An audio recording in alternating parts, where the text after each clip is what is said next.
ধর্ষণের শাস্তি কোরআন কি বলছে, জিনার শাস্তি কোরআন কি বলছে, চুরির শাস্তি কোরআন কি বলছে, অন্যায় হত্যাকারীর শাস্তি কোরআন কি বলছে, সেটা একবার কার্যকর করা হোক খোলা ময়দানে, তো আল্লাহর কসম 100 বছরের জন্য পৃথিবী নিরাপদ হয়ে যাবে। এই জন্য এটাই সত্য।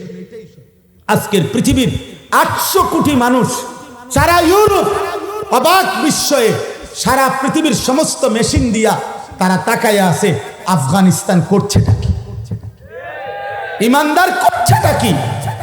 আর ইমানদার বলছে, আফগানের মুজাহিদ বলছে, আফগানের সালতানাত বলছে, পৃথিবী দেখো আল্লাহর কোরআন কিভাবে বিধান কার্যকর হয়। এই জন্য প্রকাশ্য স্টেডিয়ামে, খোলা ময়দানে, জনসম্মুখে, মানুষের উপস্থিতিতে 12টি একটি ফ্যামিলিতে একটা লোক 12 জন লোককে অন্যায়ভাবে হত্যা করছে, পরিবারের সদস্যদেরকে, আত্মীয়দেরকে, তাকে প্রকাশ্য দিবালোকে তাদের হত্যার শাস্তি হিসাবে, কেসাস হিসাবে শিরচ্ছেদ করছে।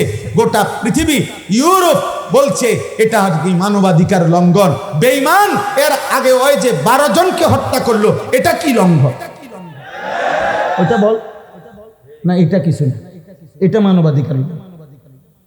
প্রকাশ্যে দিবালোকে মানুষকে এভাবে শিরচ্ছেদ করা হলো, এটা ক্ষতি হয়ে গেছে, কারণ এটা কোরআনের বিধান।